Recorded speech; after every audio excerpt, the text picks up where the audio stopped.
اور دنیا کی زندگی تو ایک کھیل اور تماشا ہے، اور بہت اچھا گھر تو آخرت کا گھر ہے، یعنی ان کے لیے جو اللہ سے ڈرتے ہیں۔ کیا تم سمجھتے نہیں؟ اللہ پوچھے گا کہ تم زندگی میں کتنے برس رہے؟ وہ کہیں گے ہم 1 روز یا 1 روز سے بھی کم رہے تھے، شمار کرنے والوں سے پوچھ لیجئے۔ اللہ فرمائے گا تم بہت ہی کم رہے تھے، کاش تم جانتے ہوتے۔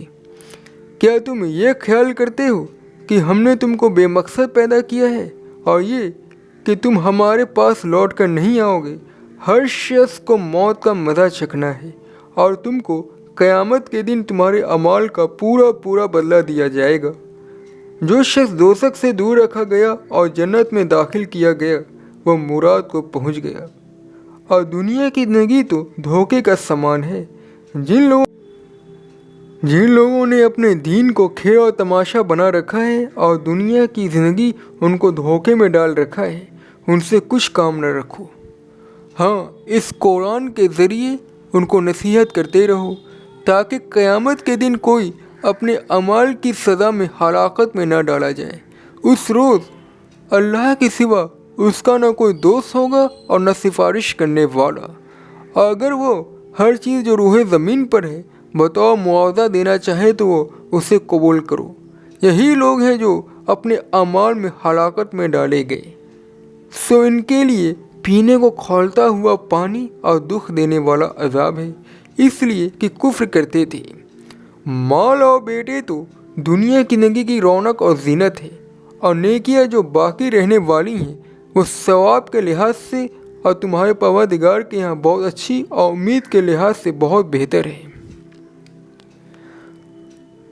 دنیا کی مثال میگھ کی طرح ہے، جسے ہم نے آسمان سے برسایا، پھر اس کے ساتھ ملا جلا سبزہ جسے آدمی اور جانور کھاتے ہیں نکلا، یہاں تک کہ زمین سبزے سے خوشنما اور آراستہ ہو گئی، اور زمین والوں نے خیال کیا کہ وہ اس پر پوری طرح دسترس رکھتے ہیں۔ ناگہاں رات کو یا دن کو ہمارا حکم عذاب آ پہنچا، تو ہم نے اسے کاٹ کر ایسا کر ڈالا جیسے وہاں کچھ تھا ہی نہیں۔ جو لوگ غور کرنے والے ہیں ان کے لیے ہم اپنے قدرت کی نشانیاں اسی طرح کھول کر بیان کرتے ہیں، تاکہ جو فائدہ تمہیں حاصل نہ ہو سکا اس کا غم نہ کھایا کرو، اور جو اس نے تمہیں دیا ہو اس پہ اترایا نہ کیا کرو۔ اور اللہ کسی اترانے والے اور شیخی بھگانے والوں کو دوست نہیں رکھتا۔ اور یہ دنیا کی زندگی تو صرف کھیل اور تماشا ہے، اور ہمیشہ کی زندگی کا مقام تو آخرت کا گھر ہے۔ کاش یہ لوگ سمجھتے۔ یہ لوگ دنیا کی ظاہری زندگی کو جانتے ہیں اور آخرت کی طرف سے غافل ہیں۔ بھائیوں، یہ دنیا کی زندگی چند دن فائدہ اٹھانے کی چیز ہے، اور جو آخرت ہے وہی ہمیشہ رہنے کا گھر ہے۔ ہم نے تمہارے موت کو مقرر کر دیا ہے، اور ہم اس بات سے عاجز نہیں کہ تمہاری طرح کے اور لوگ تمہاری جگہ لے آئیں اور تمہیں ایسے عالم میں جن کو تم نہیں جانتے پیدا کر دیں۔ اور تم تو پہلی پیدائش جان ہی لی ہے، تو پھر سوچتے کیوں نہیں؟ یہ لوگ اسی طرح غفلت میں رہیں گے، یہاں تک کہ جب کسی کے پاس ان کی موت آ جائے گی تو کہے گا، اے پروردگار مجھے پھر دنیا میں واپس بھیج دے، تاکہ میں اس کو جسے چھوڑ آیا ہوں نیک کام کروں۔ ہرگز نہیں۔ یہ سب ایک ایسی بات ہے جو اسے زبان سے کہہ رہا ہوگا اور اس کے ساتھ عمل نہیں ہوگا، اور ان کے پیچھے دوزخ ہے جہاں وہ اس دن تک کہ دوبارہ اٹھائے جائیں گے رہیں گے۔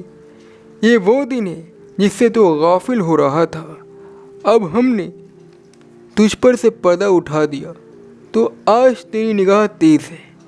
اللہ لوگوں کے مرنے کے وقت ان کی روحیں قبض کر لیتا ہے، اور جو مرے نہیں ان کی روحیں سوتے میں قبض کر لیتا ہے، اور جن پر موت کا حکم کر دیتا ہے ان کو روک رکھتا ہے، اور باقی روحوں کو ایک وقت مقرر تک کے لیے چھوڑ دیتا ہے۔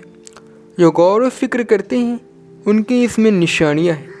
اللہ وہ معبود برحق ہے جس کے علاوہ کوئی عبادت کے لائق نہیں۔ وہ قیامت کے دن تم سب کو ضرور جمع کرے گا، اور اللہ سے بڑھ کر بات کا سچا کون ہوگا؟